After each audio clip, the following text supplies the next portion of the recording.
Welcome, I'm Darren, and I'll be your guide today as I do a part 1 video for the topic of USFL, WLAF, and XFL football cards. This video is not to talk about the cards themselves. This is to talk about the leagues themselves to kind of familiarize you guys. If you're not familiar with it, that's really the key to this, but even if you are familiar with it, it might be a good brush up opportunity because when I talk about the actual card sets, USFL, WLAF, and XFL, when I talk about those three, it helps to understand what was going on with the leagues and why they came about and why they ended, or the ones that ended, why that all happened. And that's what I want to do so that you already are on a pretty good basis. So if this is information that you're already well familiar with, you don't need to watch it, obviously, but that is really the key to what I'm talking about here. It is a lead-in to what I'll be talking about with the cards themselves. And in order to talk about, you cannot talk about the USFL without talking about the AFL. I mean, there's absolutely no way to talk about the latter league without talking about the former league, because the latter league is kind of a recreation of the former league in certain ways. And in certain ways, it's different. So when we talk about the AFL, we make the mistake of talking about it like it was this miracle. The truth was the AFL wasn't really that shocking. It was shocking in its scope, but not in what it was doing or how it was doing it. See, the NFL is not, when we think about the big leagues, we think about Major League Baseball, NHL, we think about the NBA. When we think about these different leagues, we think about it like somebody came up with the idea of, hey, why don't we make a pro league about this sport? And then boom, we have the pro league for it. That's not the way that it works. And the NFL is just the league of all of those leagues in the early 2000, in the early 1900s that just happened to succeed. That's what it was. It happened to succeed through a tremendous amount of creativity, fortitude. So much went into making the NFL a survivor. But even by the 1950s, while it was emerging out of the shadow of college football, it still wasn't the de facto league. So when it was formed, it was just another league to such an extent that one of the founding leagues, the Chicago Cardinals, had already been around for 21 years. By the 1950s, that was still very much the case. They were still bringing in teams from other leagues. When the Browns came in, they came in and were competing for NFL championships out of the gate. That's how good the league that the Browns had come out of was. And then in 1960, when the Minnesota Vikings came in, they won their very first game. These teams were playing in leagues that were comparable to the NFL. They weren't as well organized, and they were obviously the best teams in their, basically the best teams in their leagues. But the fact was that in the 1960s, most professional players just were not professional players in the way we know it. Football was basically their fall hobby. When you were a college player and you were leaving college, you were getting ready to start your career. And you had to figure out, do I start my career now or do I split my time? Because almost no players in the 1960s were making an actual livable income off of their playing. They had to have a supplemental job. So instead of having a summer job, it was the other way around. They took time off from their job in the fall in order to play football. That was difficult for careers. So that meant you did not have the best athletes coming into the NFL, simply because very few players had the ability to actually make a full-time living. You wanted to get going with that early so you could buy a house, raise a family, have a secure income down the road. Football delayed that. So that meant that for football players, it was the idea of becoming a pro football player was a novelty. It wasn't a fixed reality. So that meant that you had quality players all over the place. They weren't condensed in the NFL. The AFL came in and said, we're going to throw a bunch of money out and get a lot of these players that were on the fence. We're going to bring them in, and we're going to have a league that's going to be nationwide that can compete at the level of the NFL because they had the ability to. The players were easy to acquire. And it got to such a point that the NFL had to merge with the AFL, and by the 1970s, they took seriously this whole contract deal, and they were starting to pay players to actually be professional players. This meant that by the 1980s, there was almost no chance of a rival league competing with the NFL because the NFL was getting all of the high-quality players and paying them to be professional players, which meant if anybody was going to do it, they had to have some deep, deep pockets. And there were a lot of really rich guys who wanted to have NFL teams and just couldn't. So they went ahead and decided that they were going to invest in creating a counter league to the NFL. Not competition, a counter league. With the idea that they were going to play in the spring and the NFL was going to play in the fall. So we just had more football to enjoy. They weren't competing against the NFL or against college. And that model provided them with the room they needed to have a successful league. And because they were going to invest in it, they were throwing some money around that the NFL wasn't ready to throw around to high quality players, which meant that they brought in some really high quality talent to play in their league. And it didn't shake up the NFL because they had a long way to go. And the NFL knew they were entrenched. And who in the world is going to be putting so much money into it to be able to get a league like that to be competitive? It was a smaller league. It had some large markets, but when you're competing in a large market with the team that everybody knows and a team that nobody knows, the amount of time it would take to really sink in with audiences was going to take a while. And unfortunately, the bills were very high. You had to be in it. And there was a certain real estate investor who had been very, very, very heavily spurned by the NFL and told that under no circumstances would he ever be able to own an NFL team, who decided to buy into the USFL. And then he looked to the AFL and said, we can do that with this league.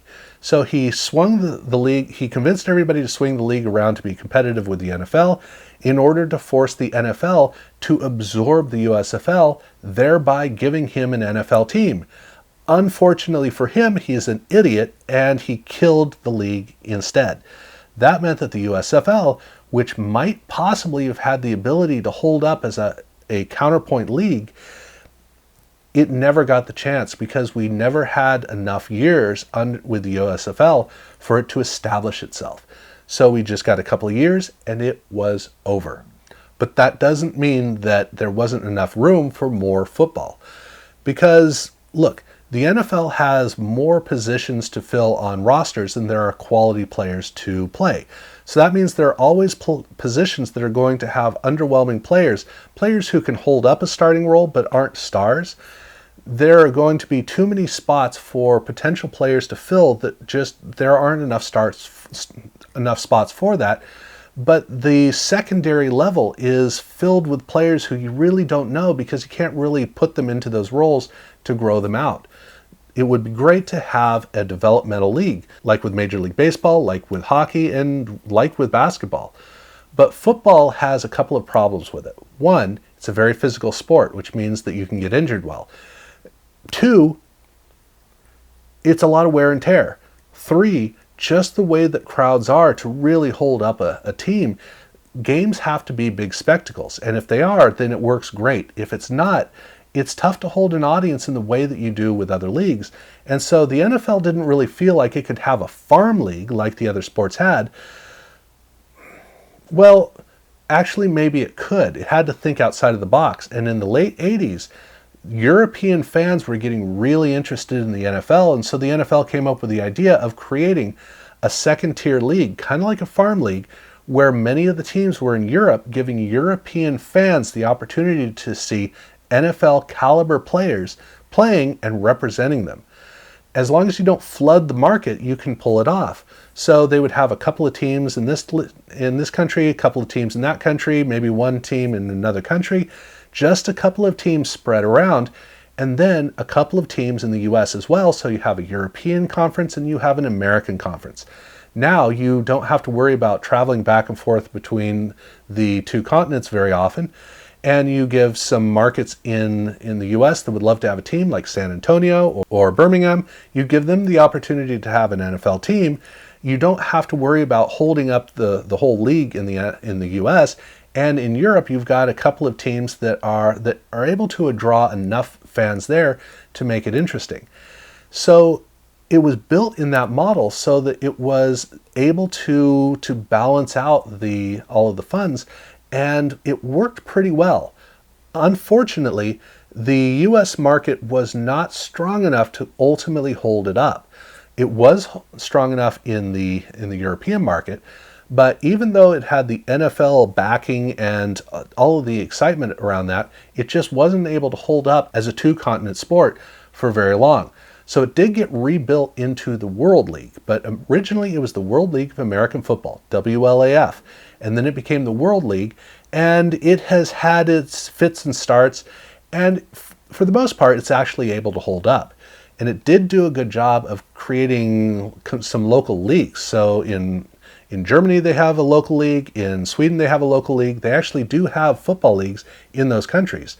But in terms of being able to build a whole European league in the model that the NFL was hoping for, it didn't quite pull that off. But it was still pretty interesting to see. So back in the US, there's always, like I said, there's always room for more football. Not necessarily enough money for, or even a fan base for more football, but there's always room for more football if you get creative. And we saw things like the Arena League get created that was kind of its own quirky quality. Not quite CFL kind of quirky, it was a different kind of quirky that made it kind of fun, but it didn't quite have the NFL model. Well, in order to do something that can compete with the NFL, like we saw with the AFL and the USFL, you gotta have money. But you also need to have a good, strong support to draw from. And that is where Vince McMahon comes into the story, because he had the money and he had the fan base, and he figured if anybody can do it, it would be him. So he, out of the wrestling world, created the XFL. And the XFL was not intended to be a broad-reaching sport, not right away. It was actually built to be a starter league that we could build from there. And so he did a great job of taking all the funds and channeling them down into a focused area. Step 1, choose a city. Not multiple cities, a city. Las Vegas was where he was going to have the entire XFL. The teams would represent different places around the country, but they would all play in the same city, out of the same stadium, allowing fans to all come together to one spot to watch them. But it was really built more for TV. So now you had a better funneling of the costs of the teams. You didn't have to worry about travel, and the players could settle down in the same place. And he got some minor stars that couldn't quite make it in the NFL, like Tommy Maddox and Rashaan Salam. They came together, and you had all the makings of making a bargain basement sport. And on top of that, the way that the contracts were built was really kind of cool, because everybody got paid the same amount, which meant that you didn't have any sort of jealousy. Everybody was brought together as a team. Everybody was an equal on these teams, which was great. And again, it was a cost-saving move. They also had interesting storylines, like different names that you could put on the backs of jerseys, and the rumor that the cheerleaders were a bunch of strippers.